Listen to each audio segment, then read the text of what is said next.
Já aqui comigo no estúdio, a economista e mestre em agronegócio, Roberta Páffaro. Roberta, prazer dividir a tela contigo. Já te acompanho há muito tempo, né? Seu trabalho muito interessante, né? Bem-vinda de novo ao nosso time. E já começamos daquela forma, né? Como você também, né, do nosso time, né, do jornalismo, é aquela questão, né? Sabemos que a informação está quente, noticiário levando aí para a questão da China. Mas e aí, essa aproximação com a China, né? É um fator importante, interessante, né? A China também usando a questão da soberania, né? Que também é uma outra nomenclatura muito utilizada pelo governo para defender os seus ideais. Mas nesse sentido, como é que a gente vê o café que entra na pauta agora como um tema tão sensível mais uma vez? Muito obrigada, um prazer estar aqui com vocês novamente. E o nosso cafezinho. Quando a gente fala de China, a gente está falando de grandes potências. Então, falamos dos Estados Unidos, falamos de China. Hoje, a China é um papel super importante para o agro brasileiro. Afinal de contas, nossas exportações vão direto para lá. E quando a gente fala do café, a gente viu que essa semana a China abriu possibilidade de negociação com cerca de mais de 180 empresas relacionadas ao café para comprar café brasileiro. E essa já é uma realidade já desde 2023, Pedro. Eu estive lá no final creio que em novembro de 2023, e conversei com o Ministério da Agricultura de lá, e eles me falaram que já estavam comprando e aumentando esse relacionamento com o Brasil para comprar mais café. Então, existe essa possibilidade sim, e quando a gente pensa, por exemplo, na China e na Índia, que são as maiores populações do mundo, elas representam juntas ali mais de 30%, um terço praticamente da população mundial. Se a gente pensa que cada xícara de café, cada xícara de chá que eles consomem, se eles trocassem por uma xícara de café, a gente ia precisar de muita produção. Só na China, se eles começassem a tomar 2 xícaras de café por dia, cada pessoa por pessoa, a gente não teria café o suficiente para fornecer para eles. Então, é por isso que a gente vê também que eles estão fazendo criando um relacionamento ali comercial com a África para trazer mais café, também gerar mais café para a população, já que a população da China está envelhecendo e é uma população, a classe média aumentou e a classe média está consumindo mais café. De fato essa questão assusta, né? O mercado americano é importante assim para o café, né? Isso jamais a gente vai dizer contra. Mas também tem essas alternativas. Nesse sentido, né? Como é que a gente também encara o fato de que existe ainda uma preocupação do setor em relação a como é que vão ser esses contratos com as trades ainda, né? Como é que vai ser toda essa questão, porque não é só a habilitação, né? Existe todo um caminho e esse caminho pode sim, né, acabar interferindo, como já interfere na questão do mercado. Como é que você, com a experiência que você tem em relação ao mercado, encara? É um alívio olhar que essas tradings podem fazer essa negociação com preço também, assim como os americanos comprariam? Como é que você vê esse sentido? Visto que eu vi alguns grupos até conversarem, mas tem o Vietnã, também tem a Colômbia, tem outros países, embora a gente teve essa quebra, mas uma recuperação ainda da nossa safra, né? Exatamente, você tem outros países que fornecem. Só que quando a gente olha para essa demanda, a demanda é muito alta. A gente está falando do segundo país com a maior população do mundo. Não? Então, realmente, a gente tem uma demanda muito alta para lá. Vai acontecer da noite para o dia? Não. Até porque ainda existe uma mudança de consumo. Então, o chá ainda é a bebida mais consumida entre eles. Agora, quando a gente vê esse relacionamento com os Estados Unidos, de novo, existe uma conversa, existe toda essa aproximação, existe também uma pressão interna para isso, porque eles precisam do café para o blend, né, para fazer todo esse café, o brasileiro, eles precisam do café brasileiro para fazer o blend interno, que é a bebida mais consumida ali nos Estados Unidos também, o café. Então, existe essa conversa. Eu acredito que ainda vai ter algum tipo de negociação, justamente por uma demanda interna dos Estados Unidos e essa preocupação com a inflação. Então, eu acredito que ainda teremos uma negociação, talvez não tão breve, mas teremos. Mas podemos também olhar para outros mercados e potenciais negócios. Lógico, como você pontuou, não é da noite para o dia? Não, mas já é algo que está acontecendo. Como eu te disse lá, 2023 que eu estive lá. Então, antes, ele era muito elitizado o café. Então, até eles falavam, quando você for para a China e você for convidado para tomar um café, você se sinta muito importante, porque o café é algo muito elitizado. Então, ainda tinha essa visão. Agora a classe média está aumentando. Contanto que a gente viu essa semana na China, bastante interessante, que os serviços, a demanda por serviços cresceu. Então, a gente teve a economia interna movimentando e também tivemos um aumento de casamentos. Um aumento de casamentos lá, em que o governo está incentivando muito os casais terem novos filhos. Eles estão, quando eu já estive lá em 2023, eles estavam pagando $1.000, na época, o equivalente a $1.000 por casal que tivesse um filho, ou que tivesse cada filho que eles tivessem. E antigamente era cobrado. Então, eles estão querendo incentivar. Por quê? Porque a população está ficando mais velha. Eles estão preocupados com essa demanda por serviços. Inclusive, como a gente viu agora, que a economia recuperou um pouco internamente. E essa demanda de serviços, por conta também das férias na China, Sim. que aumentou bastante e a economia está girando lá. E isso é positivo, porque pode aumentar a demanda também. É importante resgatar também, né, Rô, você estava comigo em um evento aqui em Campinas, quando a gente recebeu a Vanúzia, né, Exato. da OIC, e ela falou um termo interessante que é não só essa questão social, mas a mudança de hábito dos jovens, né? Você falou há pouco sobre ter mais filhos, né? Mas você também tem uma população jovem aí que também está inseridas nos cafés, e nós estamos vendo um movimento global, inclusive até no Brasil, de baladas, né? Verdadeiras, não dizer nem matinês, porque começam quase num brunch ali, com café, né? E o café sendo uma bebida também amplamente consumida, com e sem álcool, né? Mas sem álcool. E isso também pode aumentar. Pode ser alguma coisa que as pessoas olham, mas isso para olhar o tamanho da dimensão do mercado, é algo muito singular, é uma coisa muito pequena, muito ínfimo. Mas se a gente for ver aqui, é uma tendência, isso pode aumentar, porque esses jovens vão envelhecer consumindo café, né? Isso vai continuar no paladar e vai passar para outros.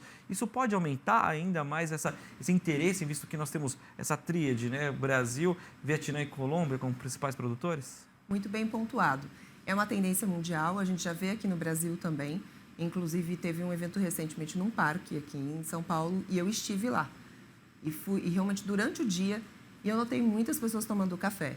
Eu creio que o mercado interno vai aumentar essa demanda, vai aumentar essa necessidade também de café, até porque o café no Brasil é a bebida mais consumida, só perdendo para a água. Exatamente. Então, a gente tem um consumo interno grande e a gente tem essa nova geração com novos costumes, com novos hábitos, que também trazem oportunidade. Então, a gente tem que entender de que maneira que o mercado interno pode aproveitar essa oportunidade. Como é que pode trazer novos produtos? De novo, Pedrinho, eu falo que a gente tem muita criatividade. O brasileiro é criativo. Como é que a gente pode romper essas fronteiras? Então, não somente pensando fora do Brasil, mas internamente. Como é que podemos trazer novos produtos? Criar novos produtos. Então, por exemplo, nesse evento de café, né, o evento que a gente tem os jovens, a balada do café, por que a gente não cria também bolinhos de café? Algo diferente que a gente pode incrementar ali com É o valor agregado. Exatamente. Então, eu creio que hoje a gente também pode usar da criatividade. O brasileiro é muito criativo. Exatamente. E um exemplo, quando teve o problema do greening lá nos Estados Unidos, na Flórida, realmente foi um impacto muito grande para eles, contanto que a gente vê até hoje Reduziu pela metade, né, a produção. Exatamente, contanto que até hoje a gente vê que o suco de laranja... De 1 milhão para 500 mil toneladas. Foi assim, terrível. Eu acompanhei, eu visitei algumas fazendas e o que eles fizeram? Uma produtora, simplesmente, ela montou uma loja em que ela criou sorvete de laranja, vinagre de laranja, sabonete de laranja, vinho de laranja. Ela criou tantos produtos que hoje ela virou uma referência em termos de produtos inovadores ligados à laranja. Então, o que ela conseguiu ali salvar da laranja dela, ela reverteu em novos produtos. Então, porque nós, brasileiros, que somos realmente o país muito criativo que a gente vê em diversas áreas, por que a gente não faz isso? A China, por exemplo, a China faz chá de soja. E eu já experimentei, quando eu fui lá, eu experimentei o chá de soja. Então, vamos pensar fora da caixa nesse momento. Lógico, a gente tem que continuar com essa diplomacia, a gente tem que continuar trabalhando, porque abrir mercados, relações comerciais são importantíssimas para o Brasil, mas também vamos criar novas oportunidades. Em cada momento de dificuldade, a gente pode criar outras saídas. Exatamente, até porque a gente está falando sobre fronteiras, né? Romper as fronteiras, inclusive, da criatividade. Né? E um fator também interessante é que eu conversei recentemente com o Charles Tang, que é o presidente da Câmara Brasil-China, e ele falou muito sobre a questão do Brasil ainda, né, patinar no fator de não criar um produto agregado. Né? A gente ainda vende muito café, que deveria vir, né, naqueles potes bonitinhos, com histórias, mostrando o brasileiro, trazendo a rastreabilidade, mas até mesmo de uma forma publicitária, né, impressa ali, né, naquele rótulo, de fato melhorar esse produto para acessar, inclusive no mercado chinês. Né, que é algo que é interessante, né? Então, a gente vê isso, vê também, como você citou há pouco, né, antes da gente entrar no ar, a Índia também, né, entrando nessa rota.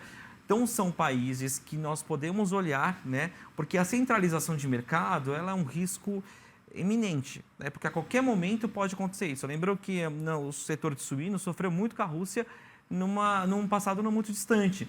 E hoje, né, mostra que, gente, centralizar é um perigo. Lógico, né? Estamos abrindo tantos mercados, mas é uma quantidade que vai virando um mosaico, né? É legal quando joga tudo numa só, né? Negociação melhor e tal, mas se a gente olhar para esses outros, principalmente nessa questão, né? Eu aproveito, né, para indagar essa questão contigo, né? Que é o Brasil tem um projeto de reindustrialização muito grande, houve investimento. Eu lembro que até o ministro, o vice-presidente Geraldo Alckmin falou isso amplamente no início do governo Lula, no Lula 3. Como é que isso hoje entra de oportunidade para a gente, principalmente quando a gente vê países como a Índia, que tem o chae, mas também pode consumir nosso café?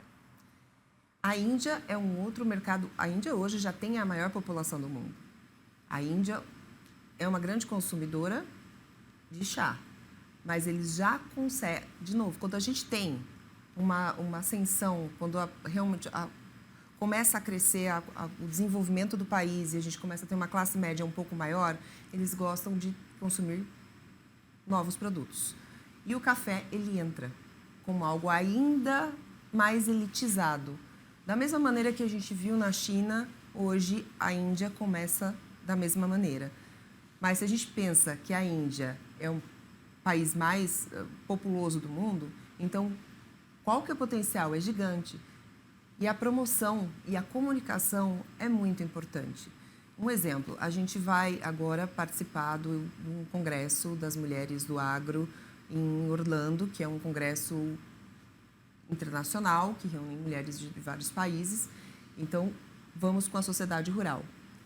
E teremos um stand, faço parte do comitê da sociedade, das mulheres da sociedade rural, e teremos um stand da sociedade rural para poder falar do agro brasileiro e trazer questões de sustentabilidade, mostrar um pouco o que estamos fazendo e também promover.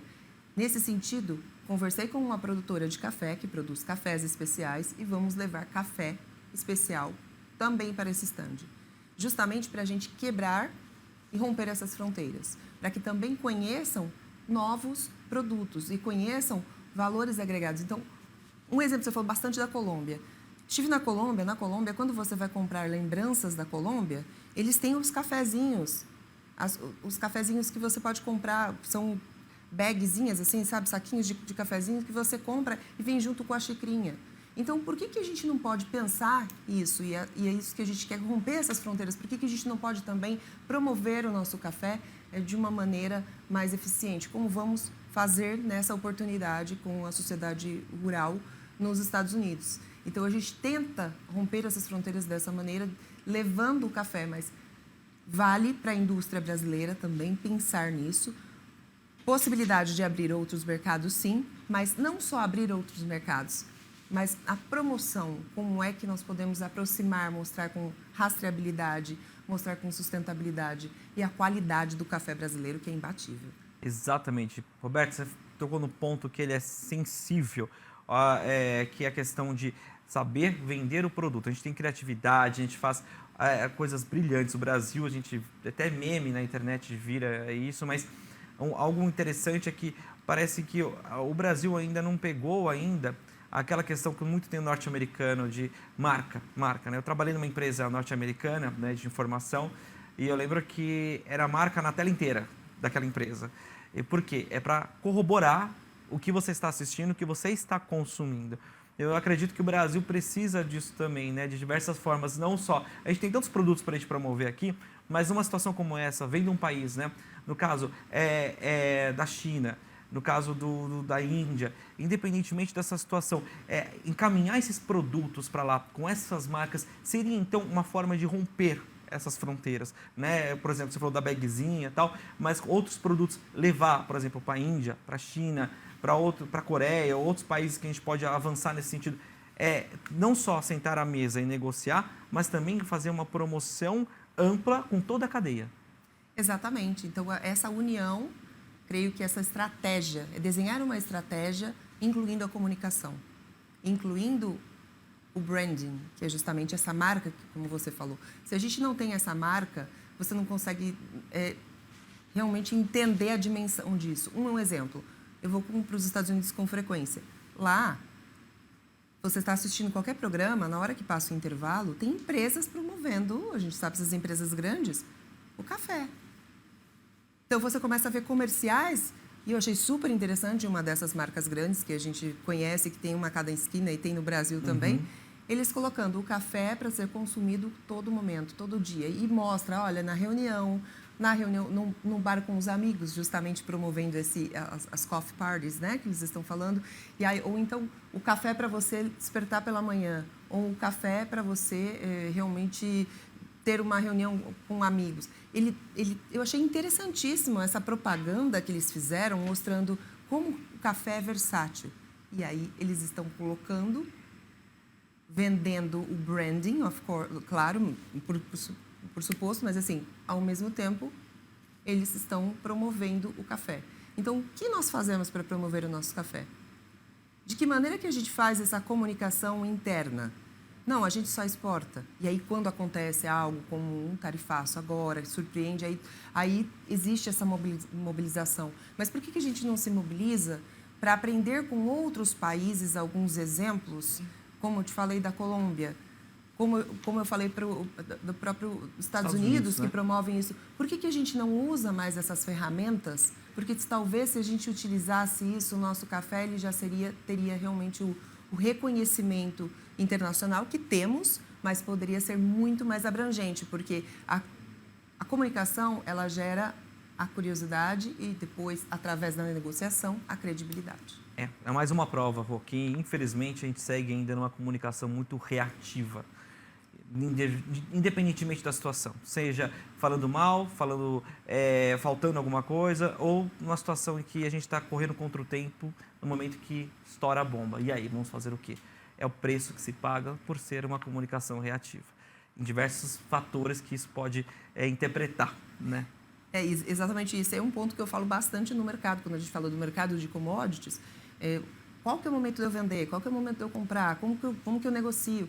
Muitas vezes eu falo, gente, o planejamento é importante, planejamento estratégico, planejamento financeiro e o principal, a gente não pode ser reativo.